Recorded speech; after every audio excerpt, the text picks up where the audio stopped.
Well, he loved me and I knew him, and all my love is due him. He plunged me to the victory beneath the cleansing flood. Amen. We're going to slow it down and we're going to worship, raising our hands, lifting our voice. Help me sing out this song of praise as the deer. As the deer pants for the water, so my soul longeth after thee. You alone are my heart's desire, and I long to worship thee. You alone are my strength, my shield. To you alone does my spirit yield. You alone are my heart's desire, and I long to worship thee. Amen. Brother Jonathan, can you open us up in prayer for this Bible study? Father God, we thank you for this opportunity this morning for this Bible study. I pray you will open our hearts, give us wisdom from your word. I pray you bless this meeting today. In Jesus' name, amen.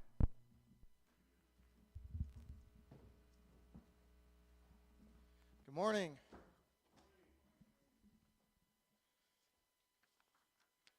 Good to see everybody here this morning. If you have your Bible, we're going to be doing a 2-week study on the book of Haggai. The book of Haggai, it's toward the end of the Old Testament.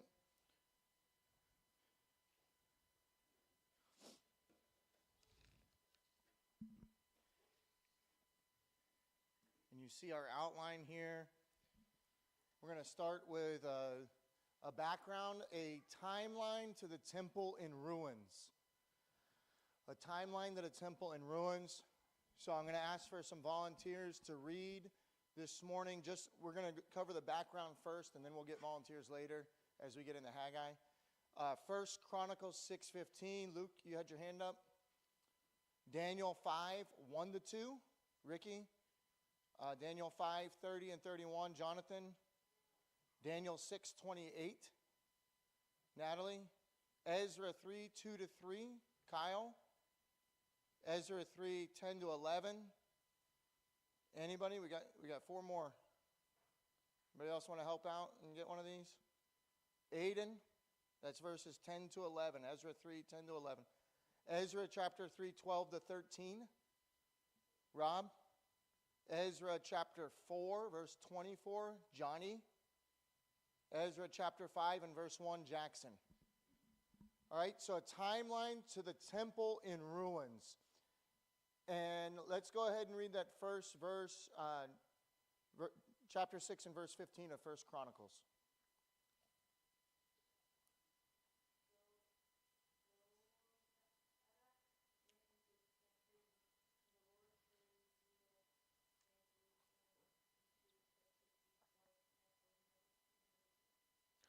All right. So Jehozadak went into captivity when the Lord carried Judah and Jerusalem into captivity by who? Not a trick question, it's right there in the verse. Nebuchadnezzar. Okay? So who was Jehozadak? Jehozadak, who was he? Jehozadak was the grandson of the high priest Hilkiah, and he was the son of the high priest Sariah. But technically, he never fulfilled the role of high priest. So why was that? Why would this man never have fulfilled the role of high priest?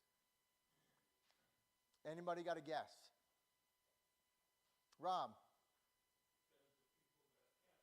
Because he went into captivity. That's right.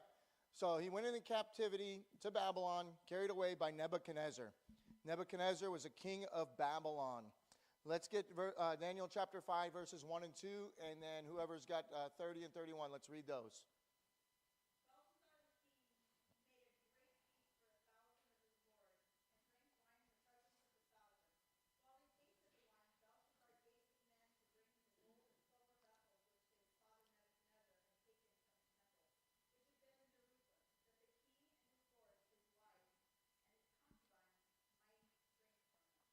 Put that chart up, Will.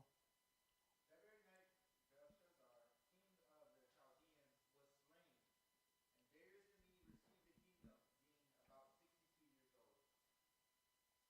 Okay, so there's a timeline here of leaders, Nebuchadnezzar to several others, to Belshazzar, to Darius the Mede. And so, Brother Will, if you can put that timeline up so we can see the leaders here. So this chart's going to have a breakdown of the leaders of Babylon, those of the Persia and the Media in Persia, and those of Judea. All right, so Will's working on that. But notice, so you've got Nebuchadnezzar to Belshazzar. It says Belshazzar was Nebuchadnezzar's son. He wasn't literally his son, but he was a relative. And so there were several leaders in between over Babylonia. And that's where the Jews had been taken captive. And so they had been displaced out of the land of Canaan, or known in the Bible at this time as Judea. Okay, these are historical names for that land. Canaan, Judea, and Israel. All right? So we'll have a pop quiz later, and you got to give me the three names for the land right there. East of the Mediterranean Sea, Canaan, Judea, and Israel. All right, so they were taken captive, but there was always, remember as we read through here, there was always a remnant of Jews that were left in the land. Even during this time of captivity, where the Jews were taken to Babylonia, there was a remnant that was left in the land of Israel. Daniel 6:28.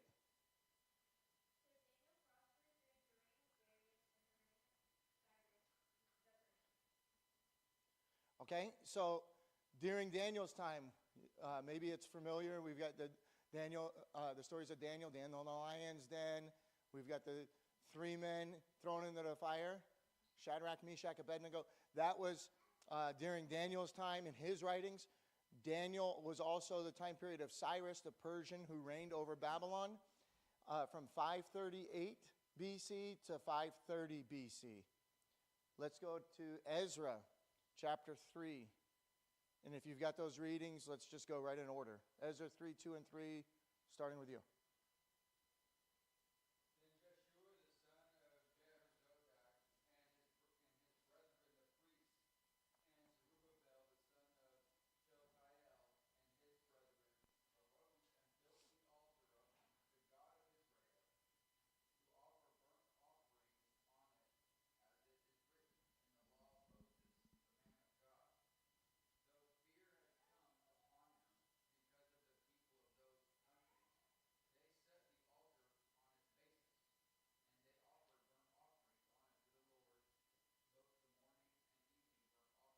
All right, verses 10 to 11.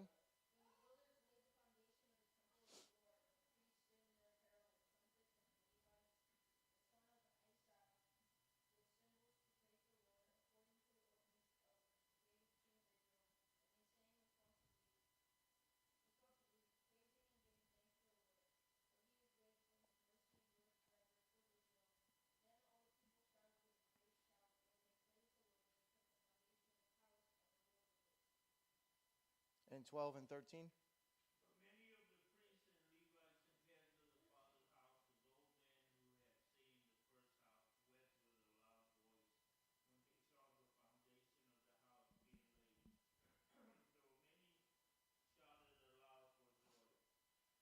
For the people shouted with a great shout, and the sound was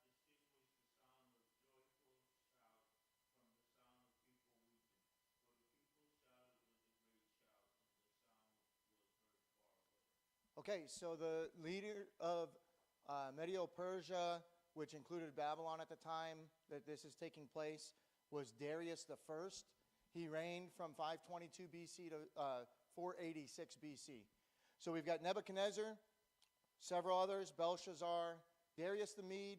Some scholars will say that Darius the Mede was just simply another name for Cyrus, and that the two are one. So keep that in mind when you're reading some of Daniel and these other prophets. Darius the Mede might have been Cyrus as well. Cyrus came to power from the nation of Iran, that area, Persia, and then he conquered Babylonia, which was to the west of Iran. And that's in modern day, anybody? What nation would that be? Did I hear it? Modern day Iraq, okay, and further west. So Cyrus came to power. He enabled God's people to go back to the land of Israel to rebuild the temple. So who had built this temple the first time? Rob? Solomon. So that's referred to as Solomon's temple. And so it was destroyed by Nebuchadnezzar whenever he took the Jews captive to Babylonia. That temple was destroyed. Cyrus is sending the Jews back, allowing them to go back, and then you see the time frame there, 538 to 530 BC. So here we have the leaders of Babylonia and then Medo-Persia.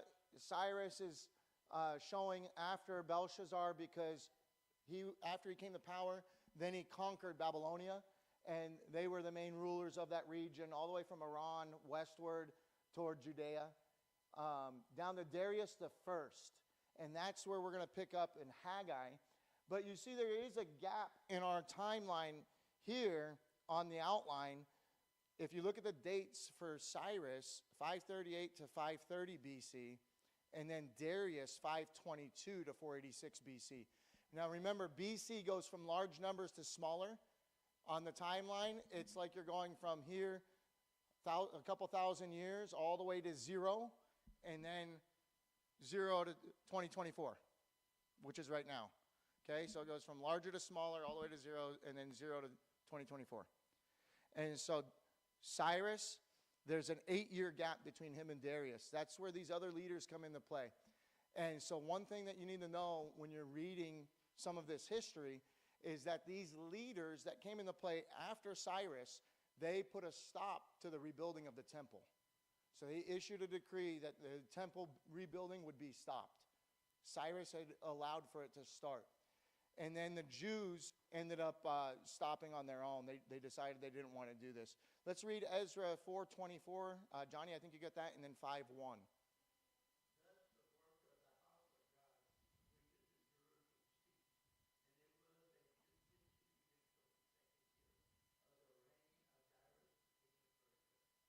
It was discontinued until the second year of Darius. Okay, and then who's got chapter 5, verse 1? Ezra 5:1.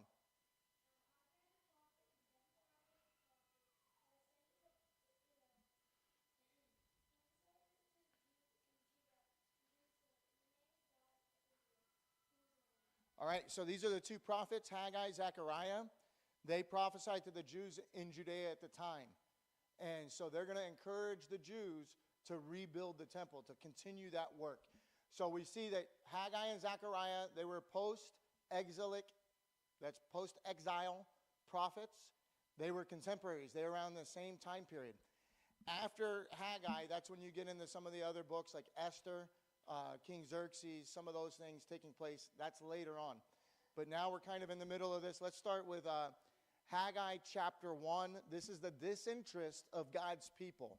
They were not interested in rebuilding God's house. It's the literal translation in the Hebrew would be the house of God. And so when you see the temple, that it's the house of God. Same thing. So can I get some volunteers? We'll read Haggai chapter 1 and verse 1. Jonathan. Haggai 1, 2 to 4. Ricky. Haggai 1, 5 to 7. We'll do Kayla. Haggai 1, 8 to 9. Sue. 10 to 11. Fernando. Verse 12. We'll do Kyle. And then 13 to 15 we'll do Luke. All right? So let's get into this. Haggai chapter 1 and verse 1.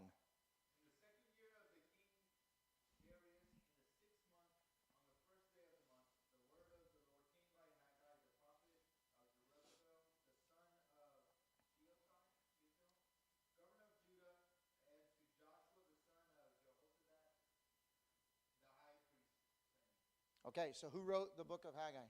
Aiden. Very good. You must have studied last night.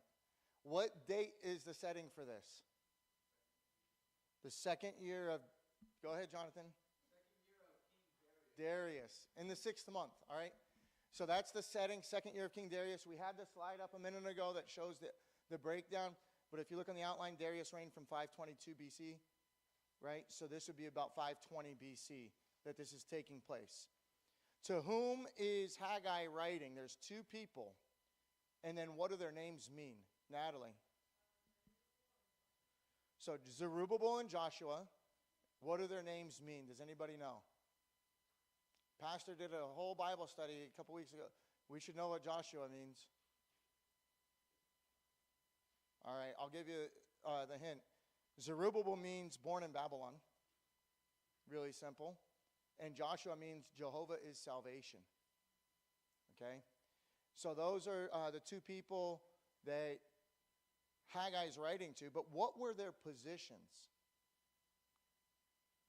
Was one of them like the supervisor at Walmart or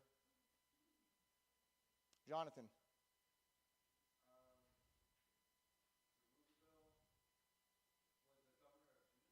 Zerubbabel was a governor, so he's a political leader.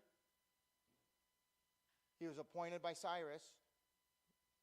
All right, what was Joshua's position? Think about who Joshua is. Go ahead, Rob. He's the high priest. Joshua is the high priest. Remember, we mentioned at the very beginning that Jehozadak was the grandson of a high priest and the son of a high priest, but he never actually fulfilled his ministry because he was captive. But now his son is in Israel, in Judah, and he's the high priest. So you have a political leader, you have the religious leader of the people in the land at that time. Let's read chapter 1, verses 2 to 4.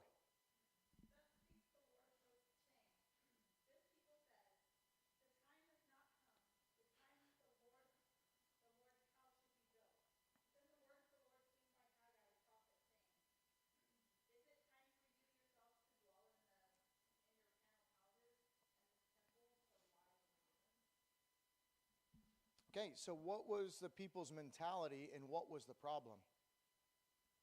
Rob. Their mentality was that it wasn't time to do any work. It wasn't time to do any work. Kyle? The mentality was that it wasn't time and that they were taking comfort in their panel houses. Yeah, so what these people did is they prioritized their homes, their wants, and their needs above the will of God. That's where their focus shifted. So if you look at the background that we talked about, Cyrus, throughout his reign in the Middle East, what he did, it wasn't just for the Jews, but when he conquered Babylon, he started to send these people groups back to where they were from and allow them to reestablish their religious worship. So many of these different people groups throughout Babylon were false worshipers. They had different false gods, but kings prior to him had taken away their idols. They removed them from their homelands and brought them to one place, Babylon. And so now Cyrus, when he takes over, he was a very strong leader. He's allowing people to go back to their homelands and reestablish their worship. So he was doing the same thing for the Jews at the time. The Bible tells us that God raised up Cyrus for this purpose. And so Cyrus is allowing for this, but then the leaders after Cyrus, they put a stop to it. They're very weak leaders. They're people that really were worried about their perception. They were worried about other people overthrowing them, insurrection. So they were putting a stop to this, not only for the Jews in Israel, but it was throughout their area of control. And so with that, think about how the Jews interpreted that. After Cyrus, there's this period where it's put a stop is put to it because a decree is issued. And now these Jews, they stopped building the house of God. But over time, they could have been proactively trying to accomplish the will of God, what they were told to do. Go there and build the house of God. But they weren't even trying to at all. Because they were told to stop by the governing authorities, they stopped. And then over time, they decided other things were more important. They weren't going to be involved in building the house of God. They were going to build their own houses. They were going to do their own thing, trying to provide for their own needs. Let's look at the next verses 5 to 7.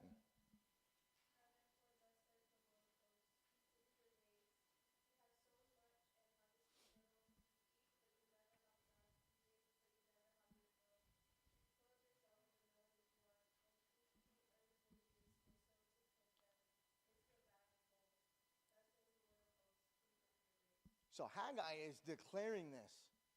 God is telling you, check yourself before you wreck yourself. Look at what you're doing, how you're living your life. Consider your ways. Self-reflection. How are you living? Are you doing the will of God or not? And so he's declaring this, but what does he say to the people here? What was the condition of the people, and how did they interpret that condition? Johnny.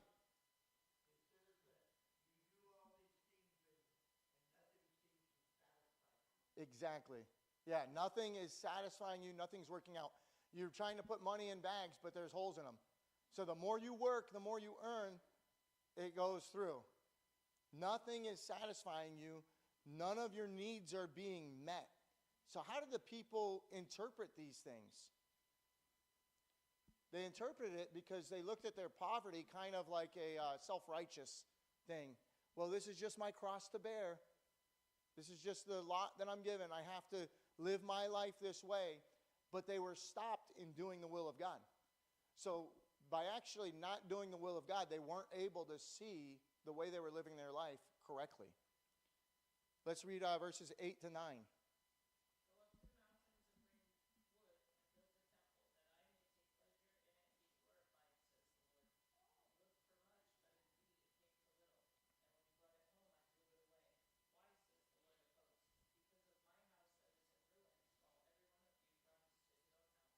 So what is meant by the phrase, I blew it away? Why? What is meant by this?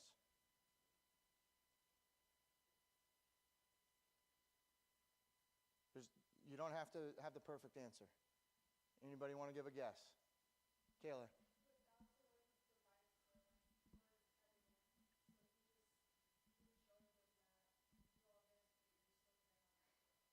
Yeah, so God was the one that was actually causing these things to happen. They didn't have what they needed, and it wasn't a result of they were so pious and they were so their cross to bear, and they weren't doing the will of God, so God caused these things to happen. They didn't have enough. They lacked because they weren't doing the will of God, and God caused them to lack. He's trying to get their attention. But at the same time, God can cause good things to happen to the people of God, those that will do his will. Okay? People looked at it, they used their lack as an excuse for not doing the will of God. Think about this. They're working, but they don't have enough. And because they don't have enough, they can't do the will of God. If you see in that text, he says at the beginning to go into the mountains and cut down wood and bring wood. Does anybody remember where they received the wood in Solomon's temple, the first temple? It wasn't just natural wood in the mountains. Matt?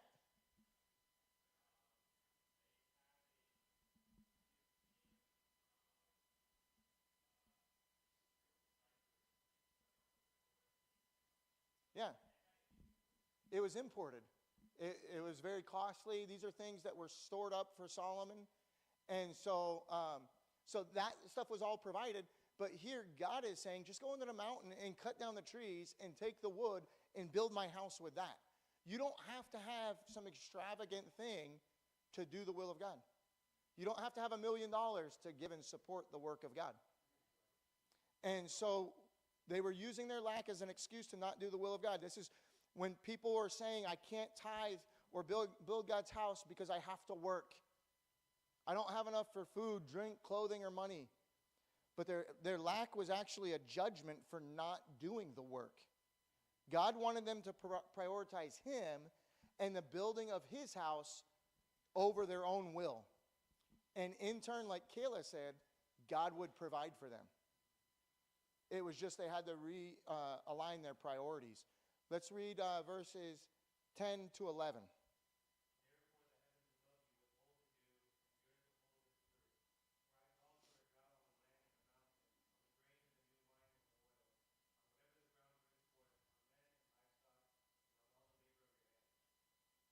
Okay, so what are these two verses a picture of? This is a picture of God's judgment. His judgment on their disobedience. All right, who's got verse 12?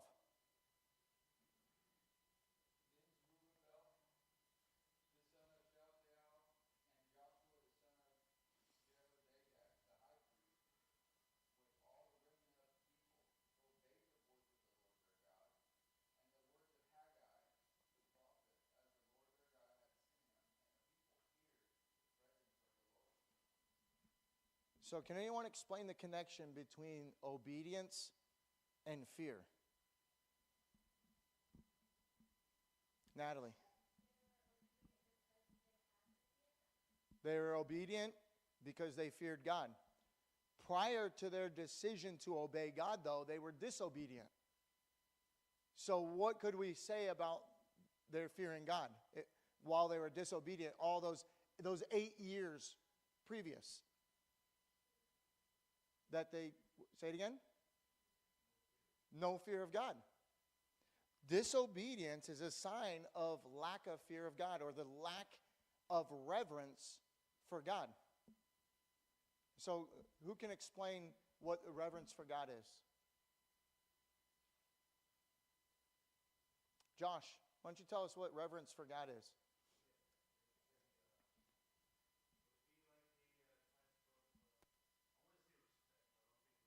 Can you give us an example?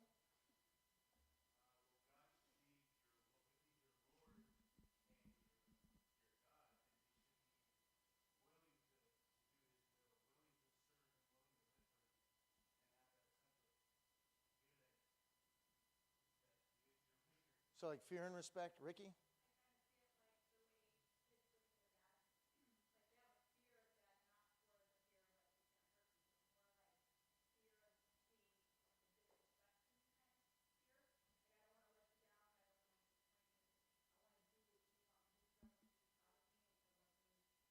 There you go.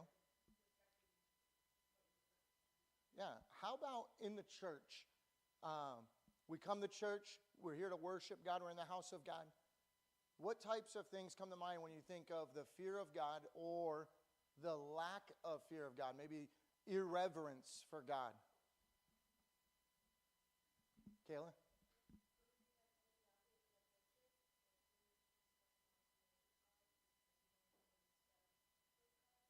Yeah. Yeah, that's a good example. Somebody doesn't want to worship God. They come to church. Maybe they're sitting on their phone and they're playing Candy Crush. Does anybody play Candy Crush anymore? They're playing a game on their phone during worship, right? I saw this film that was about a guy's testimony, and in it, his dad was a preacher, and he was scolding the people in the church because they were smoking cigarettes in church. This is like 50 years ago, so smoking everywhere was okay. But they're smoking, they're putting their ash on the floor, putting cigarettes out on the floor. People had chewing tobacco, and they would spit it, and it would get on they'd miss the can, and it would get all over the floor. Can you imagine being an usher in a church like that? But he wasn't scolding them because he's the one that has to clean it all up. He was on their case because they were showing a lack of reverence for God.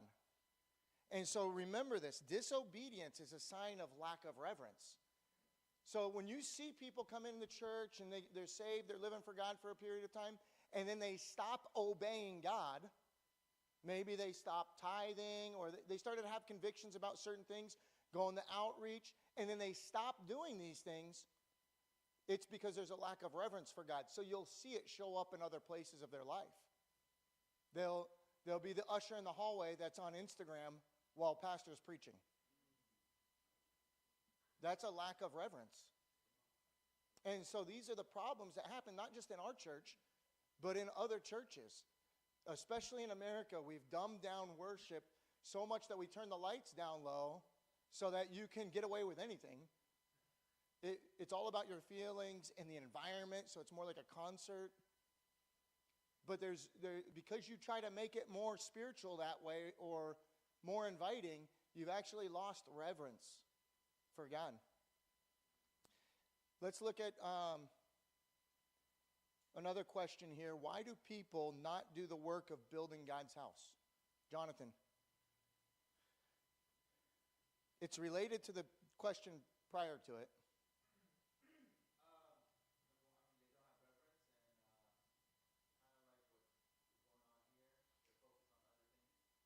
Yeah. Yeah, so they lack a fear of God. They lack reverence for God, so they didn't build the house of God. And because of that, that's why they got involved in these other things. That's why other areas of life became a priority above what God wanted them to do. Let's read the last three verses, 13 to 15.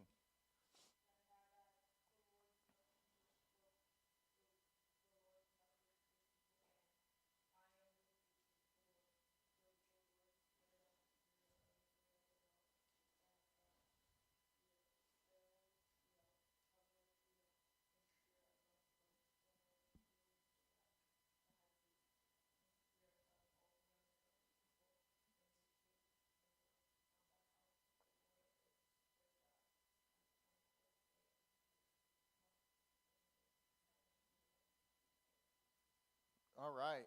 So what happened when the people repented and obeyed, fearing God? What happened then? Before that, they didn't want to do the work because they couldn't. They didn't have enough. Natalie. God provided for them, Jonathan? They began the work. So God stirred them up, and like Natalie and Jonathan combined, said that God enabled them to do the work. And so that's what took place. Let's do a recap real quick. Jehozadak never fulfilled the role of what? High priest. And who was the king of Babylon that took the Jews into captivity? Go ahead. Anybody, shout it out. Who is the king of Babylon? Nebuchadnezzar. Okay. Who did the Lord raise up as king of Persia that conquered Babylon and enabled the Jews go back to their homeland? Cyrus. After Cyrus, there was a couple of rulers, and then Darius the first reigned. And so he started his reign in 522 BC. But when is Haggai taking place? 520 BC. All right, so that's Haggai. About 60 years later or so, I think, is when Esther came on the scene. So if you guys are thinking of the Battle of Thermopylae and Leonidas and his 300 and King Xerxes, that's the same. They make Xerxes out to be like some weird, pierced up fairy boy. But Esther, that was her husband. All right? So that whole time period came about 60 years later. This precedes that. And then who are the two people that Haggai is writing to? Or the Haggai is speaking to here at the beginning? Joshua, Zerubbabel. Out of those two, what does Joshua mean? God saves. What was his position? He was a high priest. What was Zerubbabel's position? Governor. So that was what type of position? Political. Very good. Man, Josh took notes. Good job. All right. Do we have any questions? Questions or comments? Kyle.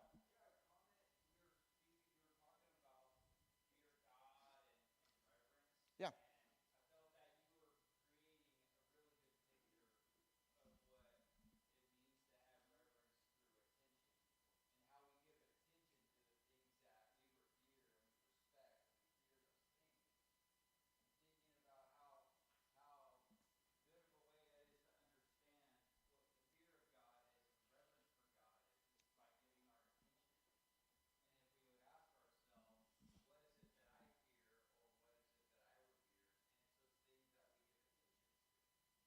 Yeah, that's the thing.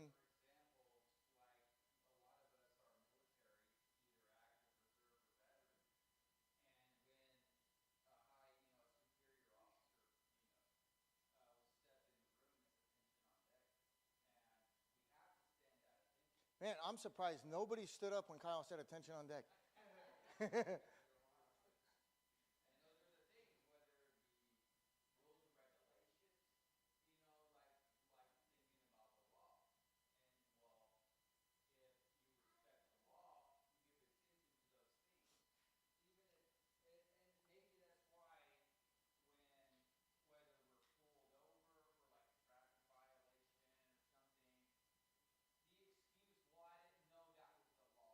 That's never acceptable. Yeah. That's like, well, and so that calls into question whether or not we're giving attention to figuring out, hey, what's the law of the land? Because just that ignorance is not, it's not an excuse. Yep. But it's whether or not, whether we have fear of God or reverence for God calls into question, how much attention am I willing to give Him? Yeah, that's a good point. And so your attention, what you're focusing on is what your priority is. Anybody here ever say they wanted to lose weight, but then they didn't lose weight? It's probably because we didn't focus on it. We didn't give it attention, so it didn't happen. I know if I was, when I was a boy, I was out on my grandpa's farm. If there was a bull or a horse in a pen and I got into it with it, I would be focused on that animal because I had a healthy respect for that animal and what it could do to me. Because a horse kicks you in the chest because you walk up behind it and scare it. It's not going to be a good day for you, especially when you're only like 9 years old. And so there's a healthy respect. The same thing like Ricky was mentioning that earlier. It's a healthy respect like in the form of your parents' authority figure. Anybody else have any questions or comments? Sue. It's just like you don't forget to do things that are important to you. Like my students like to say, I forgot to do my homework. And maybe that's true. Maybe they didn't really forget. But I say you never forgot the day it was your birthday. You woke up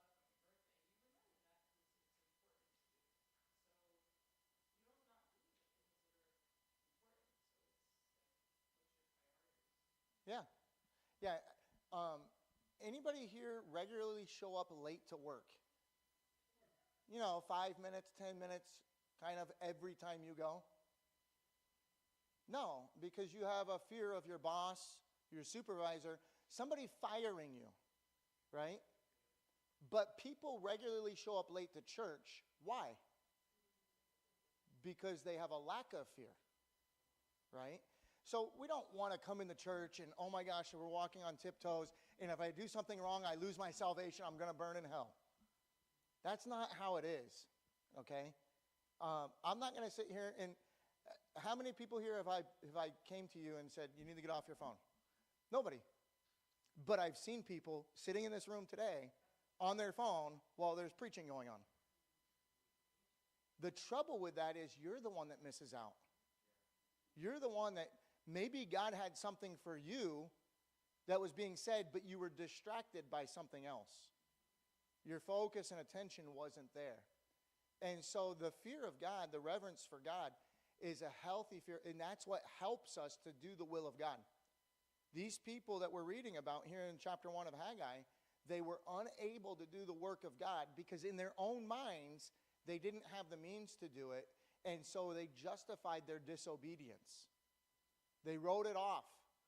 It wasn't that big of a deal because God knows I've got this, this, and this. It was okay for me to scroll Instagram and look at girls in shorty shorts because God knows that I'm single and I'm looking for a wife.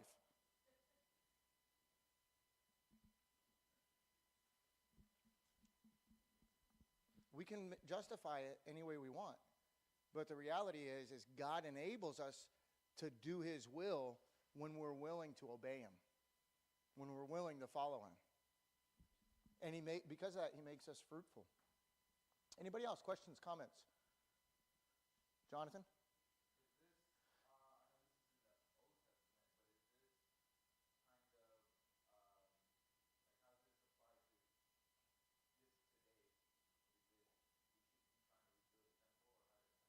Yeah, you can definitely see a picture here of a couple of things. It applies to us in a figurative way that we are called to build the house of God, right?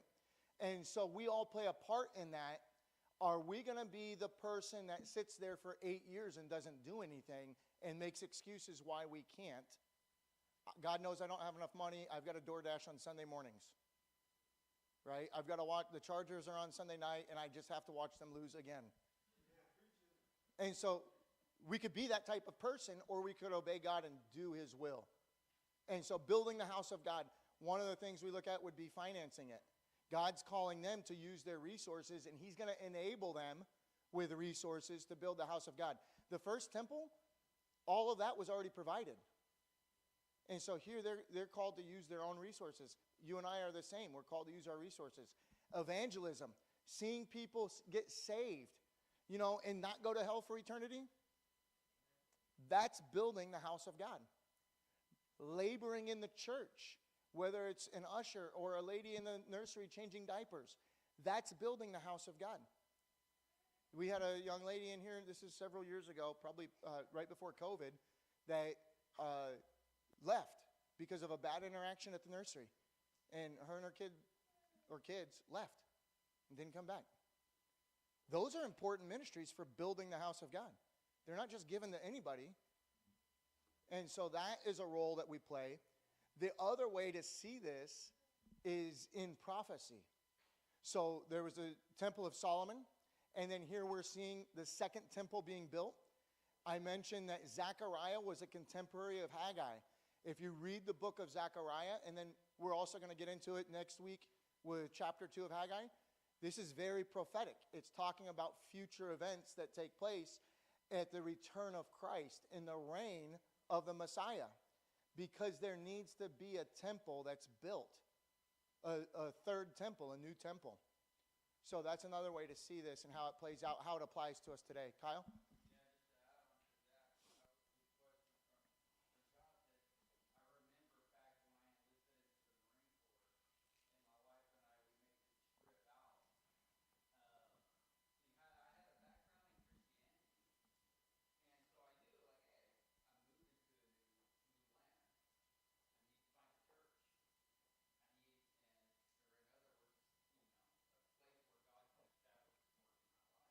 Yeah.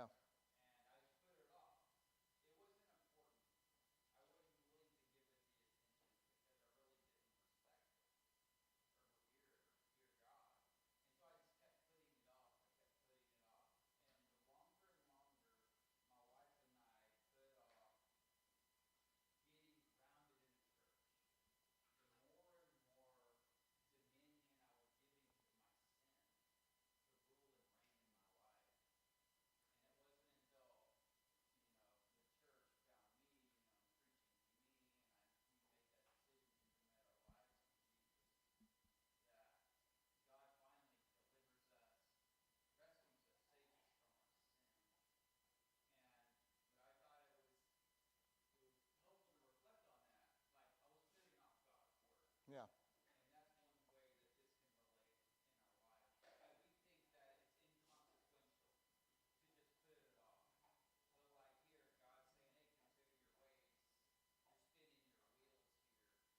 Yeah.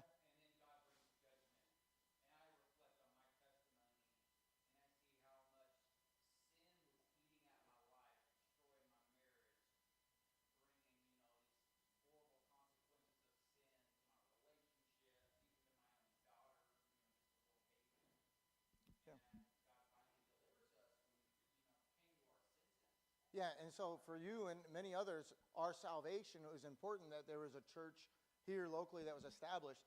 So much for the Jews. As you bring that up, Kyle, you can note this, that there was 3 major returns of Jewish people from Babylonia, from these foreign lands, coming back to Jerusalem. 536 BC was when Cyrus had decreed it.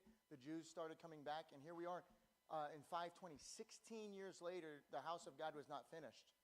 And there's another wave of Jews that came back. And then again, I'm not sure the dates, it might be 40, 50 years later, another wave of Jews were coming back. And so it was important for these people to have a point of reference, to have a place to come and worship God. With that, we want to close this up here in a minute. Johnny, go ahead.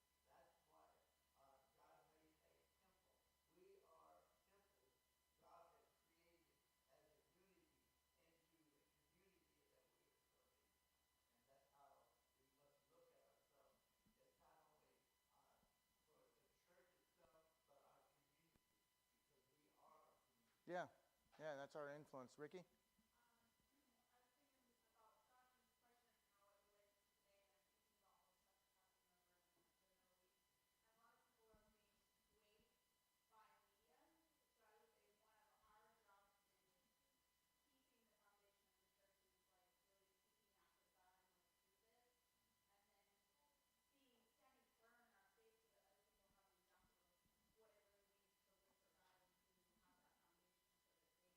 seeing people kind of floundering and speaking out,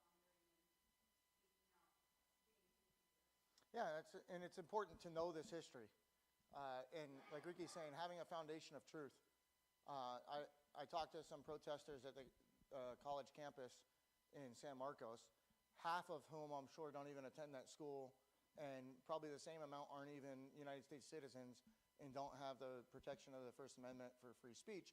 But that aside, two of them that I talked to, one said the reason I asked him what river and what sea, and he said the Jordan River. And I'm like, oh, very good, you know that. And he's like, well, I should, I'm from there. And I'm like, all right, well, since you know that, you be quiet, let me ask your buddy, because he was really hesitant. And I said, what sea are they talking about? And the first one says, the Dead Sea, the Dead Sea. And I'm like, oh my gosh, bro, you're from there, you should know it's not the Dead Sea. Like, it's the Mediterranean Sea. That's why this is important, because those are people who are protesting and declaring certain things that they believe to be their reality that just aren't true. And so how ignorant would it be for us to stand there and declare things when we don't know truth ourselves? So it's important to know truth. The Jewish people have resided in the land of Canaan, Judea, Israel, Judah, for thousands of years. There has always been a remnant. As we go through this study, there was a remnant before they were taken captive. There's a remnant there. Even after the time period of Christ, there's a remnant in Israel. Okay? Anybody else? Last rounds. Save rounds. Go ahead. Alyssa, right?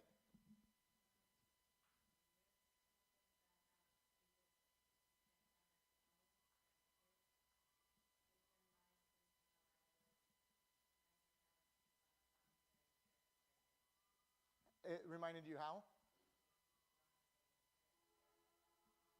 Can you help me? What did she say there? Oh, drawing during church service. Yeah, and so for some people, that's why I said we're not going to be sitting here, oh my gosh, you've got to do this, this, this. You've got to fit this tight window.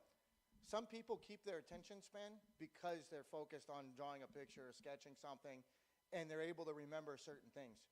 Other people take notes. Some people don't take notes because if they do that, they'll forget everything after the moment they leave. And so people can keep their attention on what's being said and what God's dealing and speaking to them. But don't try to tell me because you were looking at girls in bikinis that was, God was helping attention. Your attention was not on what was being preached. All right? Anybody else? No? All right. Well, why don't we close the Bible study in prayer, and then we're going to start right at 11 o'clock, about 8 minutes. Brother Will, would you close us in prayer?